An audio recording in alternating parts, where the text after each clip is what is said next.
Hello and welcome back to Rogue Trader. We have a new party member in our Drukhari over here, Marazhai, and we need to do a little bit of leveling up with him to start off today. And then we need to work out who exactly we're going to take with us going forward. In fact, I'm going to do that first because I want to know who we're taking with us so we know kind of how we want to play Marazhai, how he's going to fit into the team. So, my general philosophy for bringing party members along is, one, I want to bring along party members who are going to actively contribute to lore, who are actively going to contribute to conversations, who have a relationship with the area, who are connected to everything going on in some way, and I think that's a good start, right? That's going to give us a core of our group. Then we want to try and bring people who are going to have skills that we are currently missing, or things that other party members can't really cover. And I think once we do that, our party is going to form itself pretty naturally. So, let's head over here, and let's just put in some people and see. So, let's unselect everybody. Who has to come with us? Well, Marazhai. Quite frankly, if we weren't going to bring him here, we might as well not have recruited him, right? I mean, this is the place in the game where he is going to give the most lore. This is his home. He has asked us to help him kill his sister. He has, he has been betrayed by the higher-ups here. This is 100% the place to bring Marazhai. It just makes sense. There's really no other place where it would be better to bring him. Second on that, kind of similar, Earliette. I think we have to bring her because, again, if we weren't going to bring her here, where are we going to take her? She betrayed us to these people. She believes that these people were involved potentially with her family going missing, or her craft ship going missing. I mean, obviously, it kind of seems like Theodora had some sort of, blame for what happened, so it might not be related to here at all, but this is an Aldari port. This is somewhere where she's going to have a lot of connections to the different bits of lore going on. It seems like, again, we should bring her because that's why we recruited her in the first place, to bring her to places like this. Then we have Ulfar. We recruited Ulfar in this area. You would expect that the devs would give him things to say about this area. He has been captured by the people who are here. Again, it makes a lot of sense to bring him. And then that brings us down to 2 slots for 4 people. Now, I believe that Argenta does not have anything else to say to us, because she has already given us our revelation. We've said we're not going to deal with it now, we're going to escape first. So until we escape, there's really no reason to bring Argenta, except for combat, right? She doesn't have a lot of lore to specifically add to this specific situation.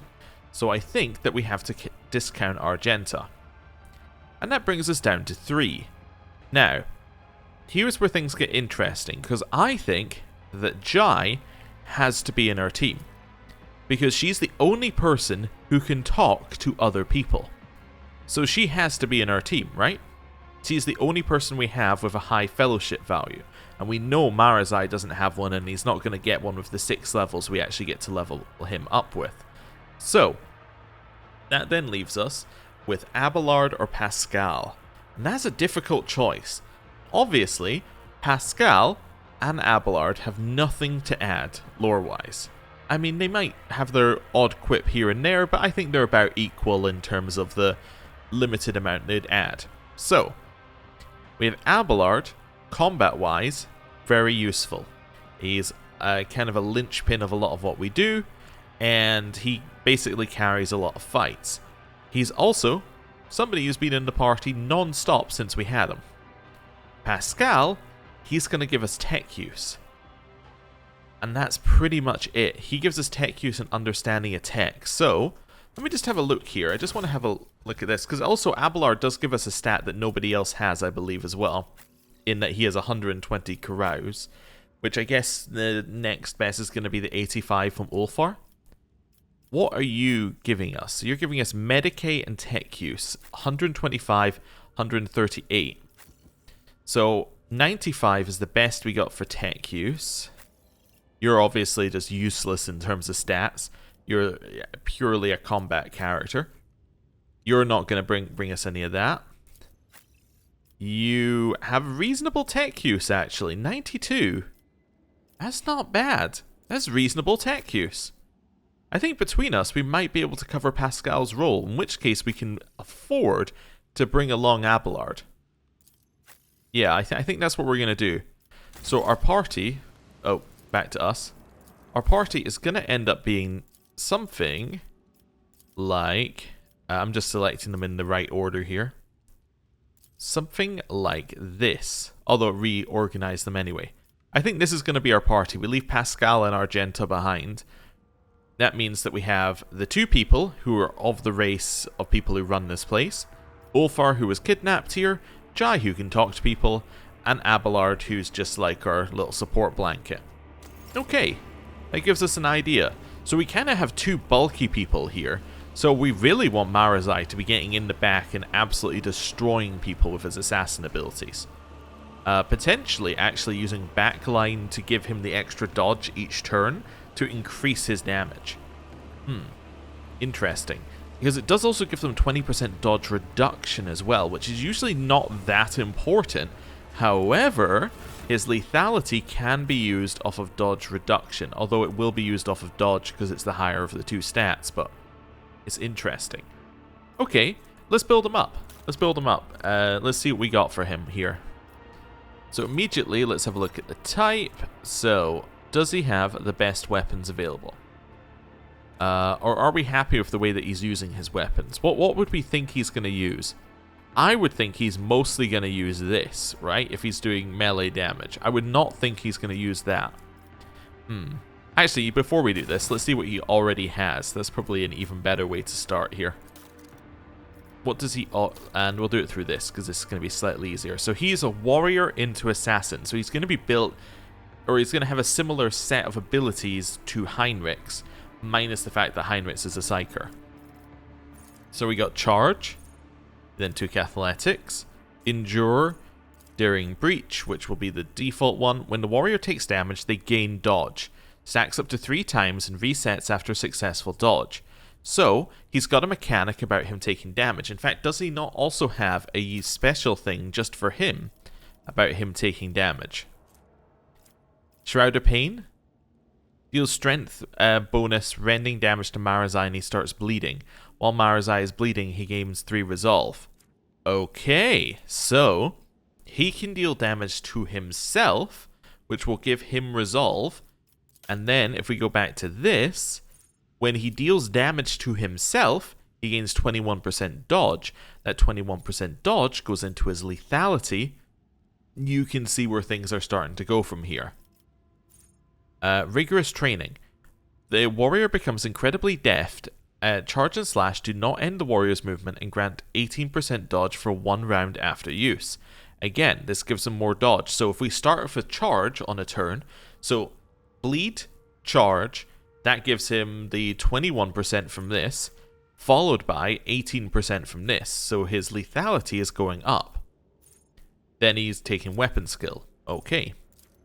Breakthrough. We haven't seen this one, presumably because it used things that neither of our warriors actually wanted to use. Actually, was... Yeah. I was, for a second there, I was like, is Heinrich's even a warrior? I think he is. We just didn't take very many warrior abilities because we took psychic stuff. Okay. The warrior gains the slash ability with 4 charges for this round. What is that based off of? That's based off his agility bonus divided by 2. Okay. Slash cannot be used in the same round as charge, so it's slash or charge, but this is also slash or charge. The warrior dashes through an enemy to the cell on the enemy's opposite side and makes a melee attack with 50% reduced damage. Can be applied only once for 1 target per round, does not provoke an attack of opportunity. But he can use it 4 times per round if there are multiple enemies. He can just only use it once per enemy. So he could dash over somebody, hit him in the back with that attack, doesn't end his movement, he then dashes to the next one, he then dashes to the next one. It does cost him... Actually, it only costs him 2 AP to get this to start with, but you can see how that could be used. Then athletics. Okay. Also, does not provoke an attack of opportunity. So if you've got a bunch of clumped up enemies, you can have them basically just go through all of them without taking any attacks of opportunity. That's intriguing. Then he took weapon skill. Nimble, obviously the bonus to dodge makes a lot of sense. Carouse, which is weird because his carouse value is like awful. It's just terrible. He has no toughness. Why would you take that? Then Blade Fury. Each use of slash increases the damage dealt by slash by 1 until the end of combat. So that gives you flat damage on slash. So if we have a damage multiplier at any point, we want to be looking at that, because slash is going to be one of our main ways of dealing damage if we can increase the base damage on it. Okay.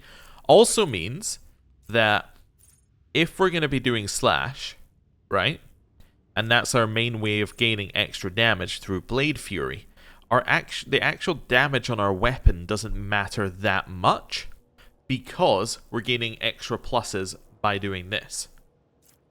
Okay, Daring Breach. Daring Breach also grants 10 movement points. Okay, so this one gives him 10 movement points as well, on top of the Agi bonus MP. So he has insane movement when we use Daring Breach. Desolation.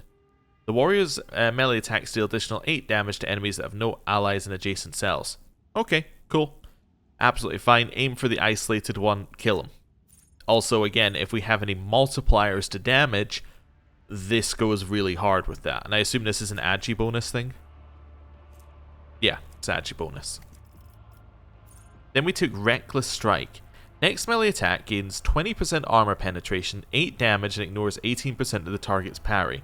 Every enemy that survives an attack enhanced with this ability will attack the warrior in return, including creatures with ranged weapons. Interesting. So that's a huge amount of damage. I wonder if the ranged weapon will do an attack of opportunity, right? Because you're standing next to them. Interesting. But yeah, that's another flat damage multiplier, right? So, you know, if you're attacking an isolated enemy with Reckless Strike, you're doing 16%, you're doing 16 flat damage, and you've got armor pen, 20% armor pen on that. So huge amounts of damage. Bonus to parry, just kind of useful to have in melee. I mean, we're not that worried about it. In theory, he should be dodging most things, but this then gives him the ability to dodge and to parry. Okay. More points in Carouse for reasons. Contempt. Whenever an enemy attacks the warrior's next melee attack against that enemy receives additional damage. So, you could argue that Reckless Swing plus Contempt is pretty good, because you're increasing the damage that you're going to do on your next attack. And if it hits, you gain 21% dodge, which then increases your damage. So you've really got to chuck Marazhai into combat and have him take a lot of damage. There's no sitting behind cover with this guy. Yeah, Combat Master is just kind of needed. No melee superiority, can't be ganged up on. And then Daring Breach gains 4 MP for each kill, and may use their MP after attacking or using abilities. Okay. Interesting set of warrior skills. Next, Assassin. So, you get Seek the Opening, which is he deals 10% of target's max wounds damage. And let's move to the opposite side, which obviously slash takes you to the opposite side, which is very intriguing. He then has Dance Macabre, which is not necessarily needed because you already have a dash move. But I guess this allows you to get a little closer, but I think this is unnecessary. Anyway, you take less damage from attacks of opportunity and gain dodge against enemies they dash through until the assassin's next turn. And if they didn't dash through any enemies, you get cover efficiency. Which I guess, you know, it's another dodge thing here. Okay. Then, Eye for the Unscathed. Whenever the assassin attacks an enemy that is at full wounds, the assassin gains 20% dodge and dodge reduction against that enemy until the end of the assassin's next turn. Again, If you attack something at full wounds and they're isolated, now you're gaining more dodge. Now, we don't actually have something that triggers lethality yet. As far as I can tell, we have nothing that actually scales off of lethality. So we have nothing that scales off of dodge that we've read yet, but we know it's coming. Dispatch. The assassin makes an attack with the current weapon against an enemy. This attack cannot miss and deals 50% more damage. It also deals damage equals 25% of the target's missing wounds. The assassin's dodge reduction, armor penetration, parry reduction are doubled for this attack. Again, we know it's coming, but we don't have it yet. Alright, this one gives you the AP increase. Okay, agility. Makes sense. Lone killer. While the assassin has no allies, they gain dodge and dodge reduction. Wonderful. Okay. And then more agility. Athletics. Elusive shadow.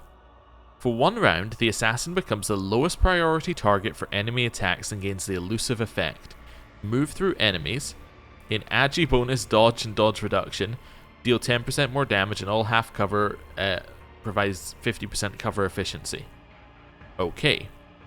And it fades when the assassin attacks. So you actually don't really want this for the lower priority. You want this because it's going to give you agi bonus percent dodge and dodge reduction. Or perception dodge reduction, although dodge reduction doesn't matter. Seize the advantage. The assassin gains 15 lethality against enemies that have any of the following. They have a debuff. The bonus is gained for each of these effects but cannot exceed 45 lethality. Let me just double check. Lethality? Yeah, it's still not doing anything because we don't have anything that procs it. Weapon skill. Dual weapon combat. So you can use both weapons in the current set in combat. That's why he's got the pistol and the sword. Okay. Might be worth giving him 2 weapons then. Bringer of Doom. When the assassin attacks an enemy with a single target attack, this attack reduces the enemy's armor and dodge by 10% until the end of the assassin's turn. Does not stack. Okay, we then get weapon skill. Athletics. Dispatch deals damage equal to missing wounds. Doesn't matter. That's more agility. That's ambush. At the start of the assassin's turn, all enemies that do not have the assassin in their line of sight suffer the unsuspecting effect until the end of the assassin's turn. So there might be a reason to use this at the end of a turn to dash yourself into cover. In fact, if you can dash through an enemy and then into cover, you gain dodge against that enemy and you gain the line of sight bonus. So that's cool. Wait, where are we? That's ambush. And that gives you hit chance and critical hit chance. Perception and then lore Xenos. So, don't know if you noticed, he has 0 things that scale off lethality in this whole thing. Every single thing that this character has is set up to give him the most dodge possible for lethality. But he has 0 things which scale off of lethality. We really need to give him a lethality ability, and that's why I felt it was worth reading through things first, instead of just assuming. Right, what else does he have for being a Drukhari, just because this is new stuff for us? Power from pain. So he gains strength, willpower, and 1 temporary wound for every creature suffering burning, bleeding, stunned, or toxin effects in a 5-cell radius. I think this must be an ability we activate looking at it, because gaining a temporary wound there. Like, if it didn't have the temporary wound, I'd assume it's just a passive, but I assume that's something we activate otherwise. Okay, this is all fine. Dueling Mastery gets you the parry, that's all fine. Burning Touch of the Warp. Whenever the Drukhari suffer warp damage or are afflicted by psychic powers, they cannot use Power from Pain. Okay, so that is something we activate. And lose all bonuses of this ability for 2 rounds. So in theory, I'm assuming this must be like a 0 AP thing that you can spam. Okay, that makes sense.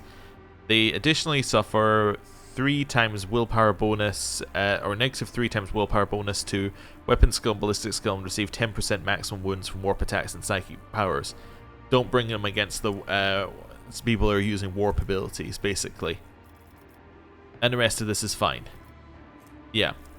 Okay, so we know what we're doing here. Let's double check active abilities. Oh, he also has Joyful Torture. Oh yeah, that's the one that we knew about already. Wait, this isn't an active ability? This one? Power from Pain? Maybe it just activates at the start of a turn. It says you cannot use power from pain, but yet it's not an active ability. That's interesting. Yeah, it must activate at the start of a turn. That's the only way it makes sense. Okay. Cool. Let's see what we got. So, we need something that scales off lethality. How many abilities do we get? We get one ability. This is our only ability that we get until the end of this path. So, Death Whisper. Death Whisper gives us Hemorrhage. Hemorrhage is lethality divided by 10 rending damage. Is that why we have taken all of these dodge things? I don't think so. Poised to Strike. Doesn't have lethality in it. I'm not interested. Fainting Attack doesn't have lethality in it. Killing Edge. Okay. So this gives 40% dodge to the target for this attack. If this attack hits, it deals an additional lethality divided by 7 rounded down damage. Okay. Doing some rough adding in our head. We could get like 20 damage out of that. I know that we don't have that much dodge right now, but I'm thinking of how much dodge we could get. So let's say we get 20 damage out of that. If it hits an opening, its damage is increased by percentage lethality. Now that's interesting. I'm thinking like if we had 140% dodge, that gives us 20 extra damage, which is then increased by 140% if we have lethality. This is the only option. I cannot see a better option for us. That just is like it's what we take. I cannot see a world in which anything else outperforms that. Okay, next. Emboldened by Bloodshed. While Marazhai is bleeding, its fellowship and willpower are increased by 15. Who cares? While bleeding, Marazhai gains 3 times toughness bonus additional armor. 9. Okay, I thoroughly who cares. While Marazhai is bleeding, every kill he makes grants him stacking +5 bonus to weapon skill and ballistic skill. Kinda cool, but that's a lot of effort to get 5% bonus. Or sorry, 5 bonus, not percent. Okay, what else do we have options to get here? Give him movement. He doesn't need it. He has so many things that give him movement. Increase wounds by character level. Increasing his wounds would be nice, actually, I think. I think this one actually goes very... I think this one is a very good one to have. I think this one would work very well for us. Because he's going to gain a bunch of wounds, and we're going to be constantly deliberately hurting him, so I think that works for us. Yeah, let's give him It Will Not Die. Okay. Next. We get another talent. But this includes the assassin talents. Okay. So, create an opening. If the assassin suffers a critical hit, don't care. Each use of aim for the opening on the same target reduces that target's dodge and dodge reduction. I don't think I care. Assassin gains lethality % chance to deal 5% of the target's max wounds more damage when hitting an opening. So it would be over 100, like pretty much all the time. That seems pretty good. Let's do some marking down while we're here. Every turn, the first use of an assassin ability causes 0 AP. I think that's got potential. He has a lot of things that he wants to do in one turn. For every 10 damage dealt, you also deal 1 direct damage. I don't care. That does not seem like the kind of thing that we want to be taking. Disarray. Whenever the assassin deals direct damage, the target must pass an agility. Yeah, we're not dealing direct damage, though. If the assassin is elusive at the start of their turn, they gain 4 MP and 10 lethality. I don't think I care. Each successful dodge grants the assassin lethality divided by 5% damage for the next successful attack. Now, it doesn't say whether this stacks or not. I'm just going to assume it doesn't. But lethality divided by 5. Let's take our 140 thing here. So that would be 28% more damage. Yeah, okay. Reduces target's dodge by that. Don't care, because I don't have either of these abilities, so why would I take them? Whenever the assassin deals direct damage, that's not the way we're building. When we have no more than one adjacent enemy, an enemy that moves into the cell adjacent to the assassin must pass an agility resistance test or fall prone. Interesting. Whenever you hit an opening, the assassin's damage is increased by agi bonus divided by 2% until the end of combat stacks. So 4% until the end of combat. That's interesting because it's whenever you hit an opening. So you could get that stacking pretty quickly. Okay. The last enemy damaged by the assassin suffers the witness effect. They do not have the assassin in the line of sight. The witness suffers lethality divided by 3% of the maximum base damage of the assassin's current weapon. Okay. No. Direct damage. No. Morbid pirouette. It deals +8 direct damage. I don't think we need that. Whenever the assassin hits a target with an attack that has 100 lethality or greater for the first time in a round, the assassin immediately regains the AP spent for that attack. I think that's interesting. Outsmart. Whenever the assassin hits an enemy without hitting the enemy's opening, the assassin gains agi bonus % dodge until the next turn. Okay, well obviously we're taking some assassin abilities. How many do I get? Talent. Talent. We get 2. So we get 2 of these abilities. So what are we taking? How many do I have? I have 5. Okay. So perfect opening. That allows you to do 5% more damage, right? It's just 5% more damage pretty much all the time. This is 0 AP for an assassin ability. Each successful dodge grants the assassin more lethality damage for the next attack. This is stacking damage. This is AP back. So, I think our questions are... well, here's the question. Is 5% maximum wounds better than AP or percentage damage? Because it's pretty much guaranteed. So it's 5%. Let's just take this guy. 5% of his max... Well, actually, we were facing people with, like, you know... We were facing some with 400 maximum wounds. Let's give it the best possible chance. So you get 5% more. So that's 20 damage. Right? That is effectively saying deal 20 damage to something that has 400 health. I don't think that's useful. Well, I don't think it's super useful. Let's untick that then. So, professional acumen, 0 AP. This is effectively regaining AP. How much AP are we gonna be regaining? Because this is once per round, right? Once per round, we will regain AP spent for the attack. Well, do we have any assassin things that cost more than 1 AP? No, we don't. We have no assassin things that are going to cost us more than 1 AP. So... Also, why is that? Yeah, I was going to say, why is it not opening up in the full screen? So we have no assassin things that are going to cost us more than 1 AP. Right? Because this is AP spent for that attack. Although, this doesn't have to be an assassin ability. So this could apply to charge. If we wanted it to apply to charge. That's really the only other circumstance. I think this is just straight up worse than this. Now, could we have both of them? We could have both of them. But that would imply that we don't want either of these. So do we want the agi bonus one, or do we want the lethality bonus one? If our dodge is insane, this is going to end up giving us like 20% extra. This is going to give you 4% per attack. So, what we're asking ourselves is, do we think we're going to get 5 stacks of killing spree before, or like, do we think we're going to get 5 stacks of killing spree in a combat, right? So let's hit 5 openings.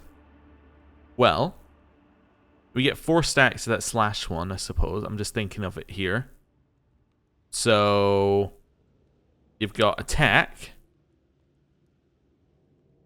dash through the enemy, hit the enemy on the other side with your second attack,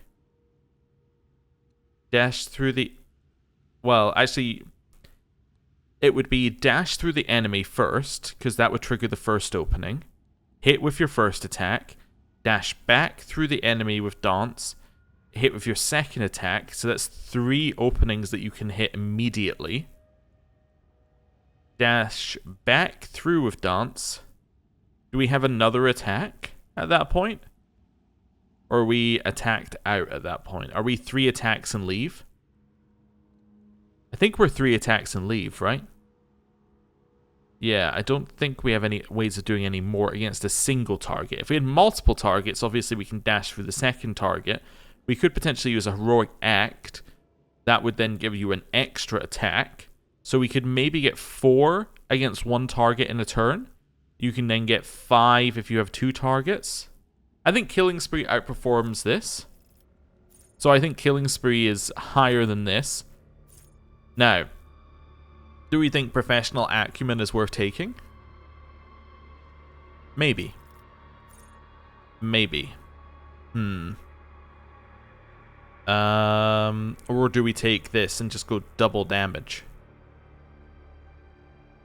I think we just take this and go double damage. Well, it is lethality divided by 5. Lethality will scale as the game goes on. That's the thing I'm thinking here. I know I'm getting into it, but this will scale. So I think Killing Spree is in there. So do we want Esquiv or do we want Professional Acumen? First use of an assassin ability costs 0 AP. It is useful to have a 0 AP ability. It allows you to set up an opening.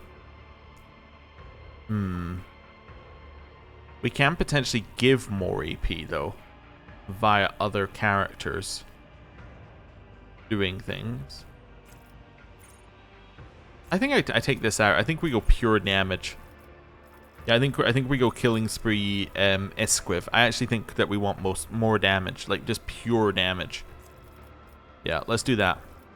Okay, here, what are we taking? Demolitions. He scales with agility. That means he's Demolitions guy. Wonderful. Here, we take the other one.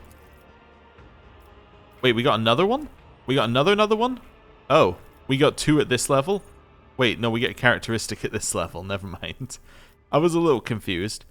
I know Perception is good, because Perception increases your dodge reduction. However, I don't think that's what we're going to take. I think we're going to take this. I think we're going to take Toughness. Because that gets him to a bonus, which will be good, because that gives him health, I believe, right? Does Toughness not... Yeah. For each bonus in Toughness, you gain 10% wounds. So this is going to give him 10% wounds. And I think we had something that scaled off of it. So that seems fine. Right. Common talents, which we didn't look at all. Well, at least in there. Weapon skill characteristic training.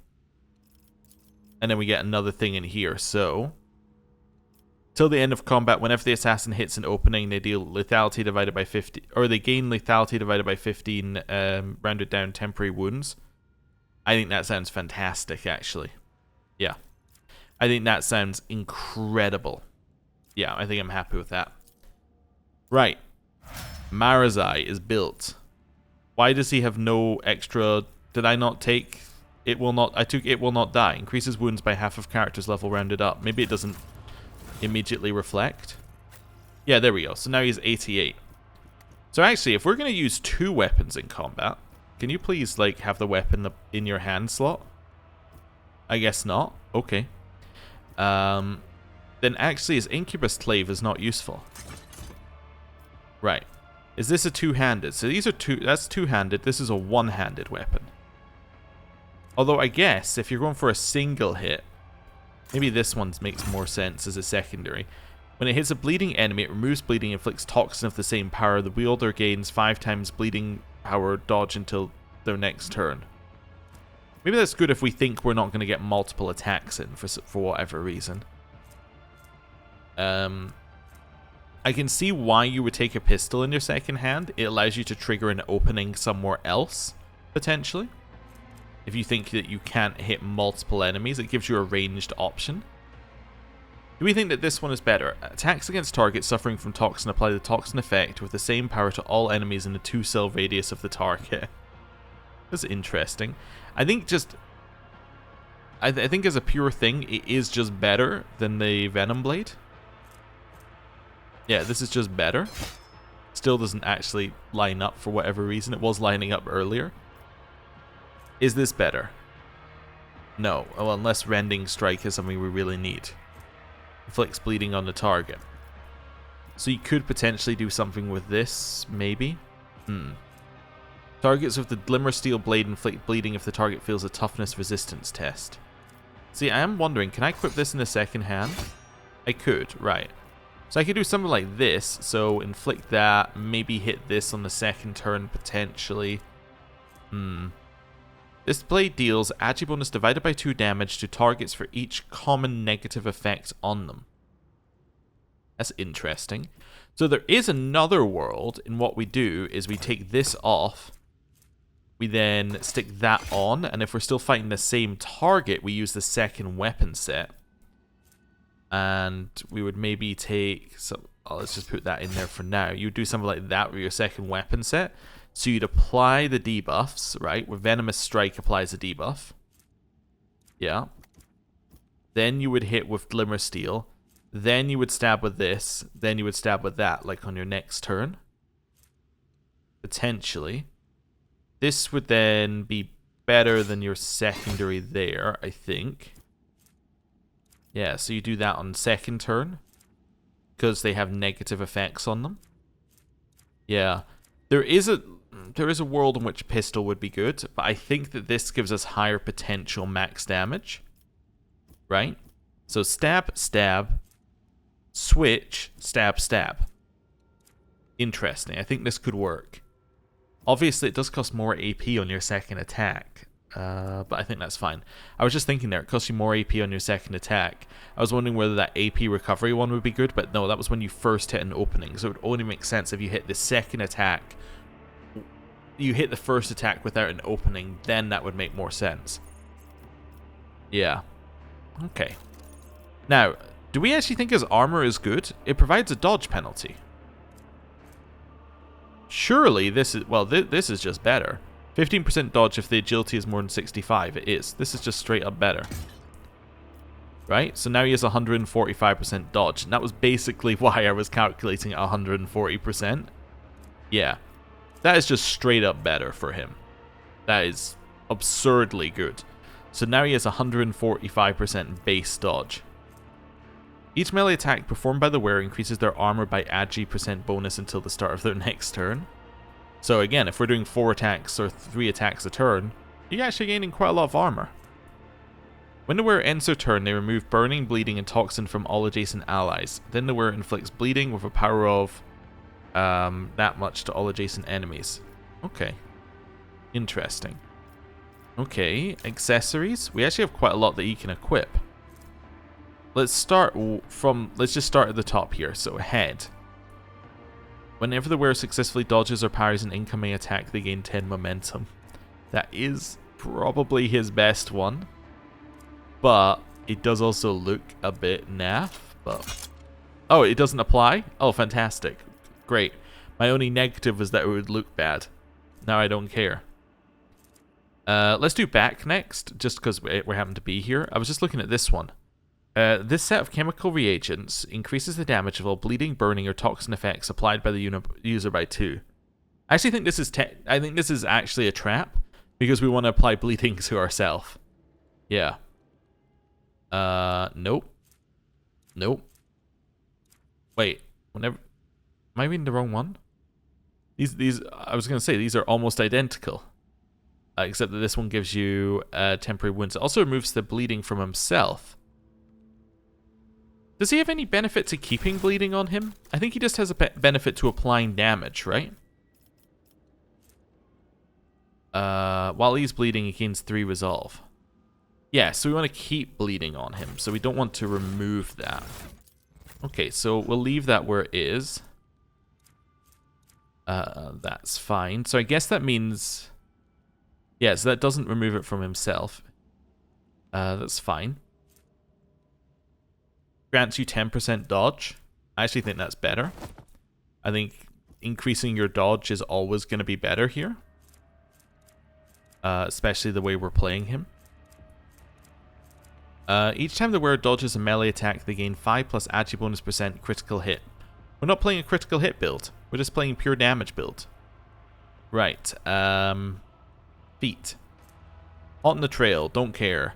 Whenever the wearer deals damage to an enemy, the wearer has a 25% chance to gain 2 MP. Not irrelevant in the slightest. Doesn't do shots. Whenever the wearer cannot suffer a burning effect by walking over burning cells, inflicts 3 additional stacks of burning whenever they stand on burning cells. The wearer gains agi 2 times agi bonus percent when using swords. Is this a sword? No, it's a primitive. I think it would say sword if it was a sword. And if they parry with a sword, they may immediately... I don't care. We're not using swords. If the wearer did not spend MP during their turn, that seems very unlikely. Got dodge reduction, bonus for attacks with melee weapons. Now his dodge reduction is actually 130, so that's not terrible. These are... It gives him 160. That makes that his lethality scaler as a base, which is interesting. Although, I do like, you know, this. Whenever you move a cell, through a cell occupied by an enemy, you gain dodge. Whenever you hit an opening with Charge, Slasher, or Dance Macabre, they inflict bleeding 10 on the target. Okay, never mind. I take these. Yeah. Or until the start of the wearer's turn, or at the start of the wearer's turn, they gain 20% dodge until the end of the round. Again, that's 20% dodge. I guess we keep stacking dodge. Okay. Rings. So we're on this. We're here to... I'm just seeing where it stops here. Oh, here to the top. Wait, do we have anything that fills into this slot? I thought you could click these to get it to show you. Is there be these things? Yeah, so neither of these things do anything for you, so that's fine. Right. Let's have a look at these. Charge ability grants additional damage. Don't care. Deadeye. Don't care. Press the advantage. Don't care. And move without provoking attacks of opportunity as long as they have less than 50% wounds left. Might happen. No, let's equip it. It's a might happen. It's not literally garbage like the rest of this so far. I mean, this also is not garbage. It allows you to negate energy damage a couple of times. You're not going to use consumables, really. I don't think. It's fine. Bonus to carouse, don't care. Medkits, don't care. This gives you 1 extra attack. That might be worth it, actually. 1 extra attack could trigger a... That could trigger another opening. Yeah, anything that gives you the ability to trigger an extra opening is good. Okay.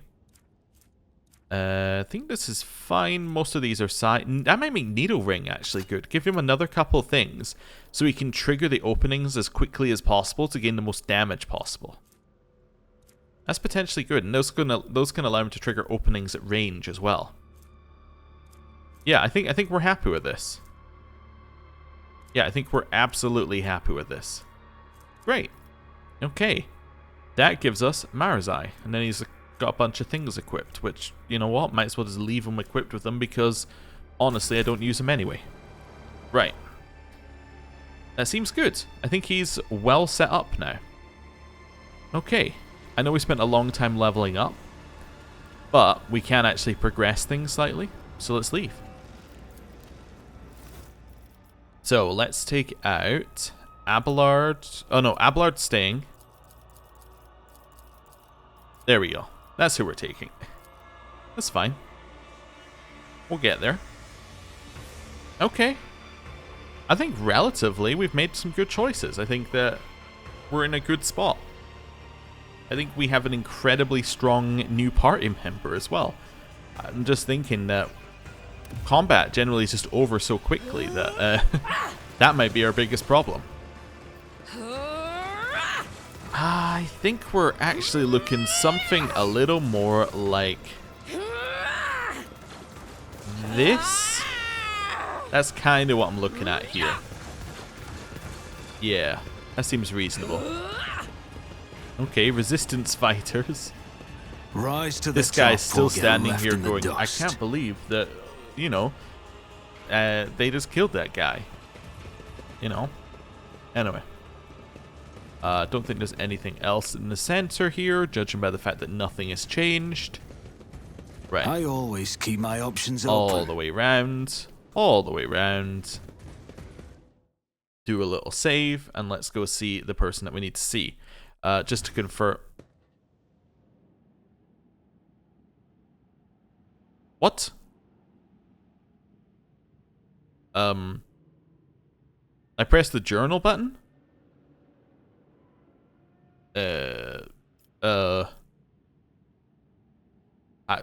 Did I enter a thing? Okay, anyway, I guess we'll read this. Sector, unknown depths of the labyrinth dimension. Region, Komarag. Recording location, the chasm. Material, Garthiorate Bloodfeather's Hunt. Extracted from the bloody remains of the carving, of the carrying hand, scalpel, and neurophage tentacle of the homunculus Elevanth. The rising currents carry the smell of pain, blood, ichor, and failed ambitions, the smells of the dark city. With my wings flung open, I weave a path through the spires like a dark lightning bolt, chaotic and unpredictable in its patterns. To fly is to hunt, and everyone in flight hunts everyone else. Even I, Scourge, Garthurate, Bloodfeather, do not have the privilege of inviolability around these parts. Oh, so this is a person with wings. Interesting. This might be the person we've been seeing. Anyway, I may become someone else's prey, except probably not today. This day I am the hunter. My homunculus-modified olfactory receptors pick up the scent of my prey, and I tread cautiously as I approach it. The stench of the monkey is foul but varied, and the scent of my prey is quite telling. A powerful specimen, brash and reeking of the blood of others. I descend to the minaret that grows out of the nearest spire and provides me with an excellent view. Accelerated reflexes allow me to assess the situation in a fraction of an instant. It is time. But I still decide to wait to get a better look at the prey. A male monkey, a pampered upper caste cub who was fed and equipped with the best their race can offer. It certainly arrived in the Dark City recently, the city which has not yet managed to leave a mark of perpetual expectation of doom on its flattened snout. The most glorious game which clings to life the strongest and leaves the sweetest death essence. The reflexes urge the muscles to act. I act. The shard carbine spews forth a stream of crystalline projectiles that howl and shatter as they pierce the flesh of the prey. A deadly slashing blizzard drapes the street in bloody snow, the bodies of random passers-by caught in the fire falling to the ground. This is a common occurrence in the spires. Everyone around me flees from the field of death whose borders I have made clear. The prey falls, but it is still alive. I did not expect the hunt to end with the first salvo. The prey is badly injured. I can easily finish it off in the open. The prey, someone's companions to its aid, is trying to locate me among the tangle of spiked minarets or breaks into a run. So we're trying to locate him? Its frantic gaze is looking for my winged figure. The hyperpupils allow me to examine the prey's face. I can see its eyes scrutinize my gear. There's no need to hide anymore, so I stand up to my full height and emit a wailing battle cry. Let the prey know what will kill it. The prey summons companions to its aid. A mistake. I unleash a new fan of crystalline shards, and the flesh of the prey blossoms with new cuts from my projectiles. Anyone who tries to approach it will be killed by the brittle shrapnel. The prey should have run away, not giving me more chances to cripple it. The prey is weak. The prey breaks into a run. Clever. By escaping the open streets, the prey has deprived me of the advantage of my long-range weapon, but I will not let it escape. So I spread my wings and soar over the alley, pelting the prey with bursts of indirect fire. The chase must not end too soon. The petitioner wanted my prey to die slowly. There's a strangeness to the movement of the prey as it dashes away one moment and freezes the next. My receptotropin altered pupils are adept at detecting movement, but they are worse at perceiving stationary subjects. My prey seems to be aware of this. The prey flees down the most predictable route, hoping that its strength does not abandon it, slips away using the bodies of random passers-by as cover, or grabs someone's weapon from the ground and returns fire at random. Let's go! The air fills with gunfire. As soon as the prey fires the first shot, everyone starts shooting at everyone else. This chaotic firefight engulfs the entire street. It spreads across the dark city like wildfire, mindless and violent. I'm forced to step into a steep dive. spinning around and dodging the tracks of multiple projectiles. The damn trick worked and I let out a frustrated squeal. The hunt continues. The prey manages to elude me for a moment by ducking into a crowded street. The jet booster on my back emits a stream of ghostly blue flame and I continue my pursuit. As I storm into the street I see the prey again. This is a nice catch. The petitioner wanted me to deliver the prey to her, but I decide to do something different. When it is over, I will impale the body of the prey on a spike protruding from the highest spire so that it serves as a testament to my victory. My flight is swift. Everything unnecessary and atavistic has been cut from my body so that air currents carry it like a projectile from a splinter rifle. Alas, this is also my weakness. I'm so light, even a small object can throw me off course. The prey has no idea how vulnerable I am in flight. The initial horror caused by my sudden attack is already worn off. The prey has suppressed its panic and is acting decisively and boldly, a commendable triumph of will over instinct. Seeking to slow me down, the prey slips away with the skill of one who has lived here their entire life, bars the way with a cataclysm, or turns some bystanders against me. Slips away with the skill of one who has lived here their entire life. The prey glides through the alleys of the dark city with amazing skill for an outsider. Pulling away from me, I pursue it with a cry of excitement, but my advantage is palpably dissipating. The conclusion is drawing closer. Oh wow, cool image. As I turn the corner, I triumphantly realize that I've driven the prey into a dead end. It's time for the massacre. The poison I received from the petitioner as payment for the hunt is contained in the crystalline projectiles and should have worked by now. It will slow down the nervous system of my prey, weaken its muscles and render it unconscious. Yeah, our carouse is awful. When I spot the prey, I'm pleased to note the early signs of the effect of my combat toxin, or the early signs the effect my combat toxin is having on it. Its movements are slowed and it's blinking often. Spots are floating in front of its eyes by now. The prey looks defenseless until I attack, failing to notice the trap it has laid out for me. Yeah, so 0% chance, I'm not going to do that. It's not where I expected it to be. Having climbed the ledge of a wall, it lunges at me and bellows. Nope. Lunges at me first. I realize too late it is not desperation but cold determination behind it. Well, it's our best chance. It's a 60%. In the blind alley where my prey is about to die, there is enough room for me to spread my wings and soar. It does not grant me an opportunity to do so and kicks me back into the cramped street. The prey wishes to fight where it has the advantage. I try to slip past it into the open and fail. The prey lands a couple of well-aimed blows and one of my wings hangs limply along my body. It will not be easy to return home to the top of the spires. Everything will be over in moments. The outcome will be decided in close combat. Oh no. Wasting no time, my prey and I seize one another in a violent, furious embrace. Every decision made over the course of this fleeting hunt is being weighed, tipping the scale that will ultimately determine the winner. I'm unpleasantly surprised when I realize the prey is aware of my combat style. It covers the vulnerable spots I like to cut open with my molecular claws, but this knowledge will not save it from death.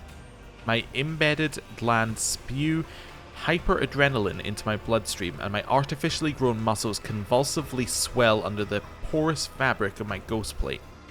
I torment the prey with claws protruding from my forearms and knees, and the prey hopes that we have something that we can use. Banks on brute force? Apparently we have enough to do that. Trying to break my fragile bones and shatter my joints. Grabs one of the blades hanging from my belt and aims it at my throat. Okay, I'm guessing maybe we got a bonus to this due to previous outcomes. Responds with clinical attacks aimed at my weak points, or allows me closer, enveloping me in a deadly embrace and hoping to suffocate me before I tear it to shreds. I guess we're going for brute force. Powerful blows crush the hollow bones drilled by the crafty homunculus. Their lightness served me well during the flight, but has betrayed me here on the ground.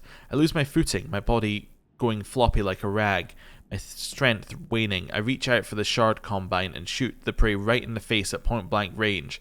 The crystalline projectile whizzes within a hair's breadth of its face. A crushing blow turns my magnificent weapon into rubble with a mournful crunch. The prey grabs me by the throat, lifts me into the air and snarls. It seems to want to know why I attempted to kill it. Yes. Would I tell it if I could about my petitioner?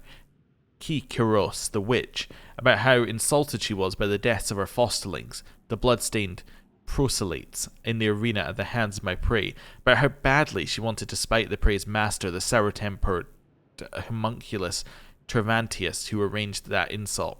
I do not know, for my throat is crushed and only a faint wail escapes it. I die. There's more after I die? It seems kind of final to me. Anyway, I'm dying at the feet of my prey. No, at the feet of a monkey. A humiliating end for one who has earned the status of apex hunter of Comarag through torturous alterations of the flesh and a bloody pilgrimage to the very tops of the spires. Does it hurt to perish like this? It does. Is it fair? It is. The chaotic burst of violence that bloodied the streets of Comarag ends just as abruptly as it erupted. Such is life in the spires. What the hell? Okay. Well, that was an unexpected aside. Okay, I guess we'll head back up here then. Always keep your eye on the prize. So the winged people that we've been seeing are hunters who live on top of the spires. Interesting. I'm still not entirely sure what triggered it. I'm guessing just walking near to Travantius's lair triggered it, but it's so weird. Okay. Anyway, in here, I just want to see what we got. Report victory to Travantius, I think is the only thing we need to do. And we have to let Marazhai do the killing blow. And we have to give him special organ parts. I guess we don't have to, but we could. We got an old injury out of that as well, I think. What's this? Reinforced Kabbalite armor. Oh yeah, he does have that on. Okay. Cool. Well, that was definitely neat. I'm going to end the episode here. Thank you very much for watching. Next time, we're going to report to Travantius. And, well, we'll see where things go. So, thank you very much for watching. I'll see you next time. Goodbye.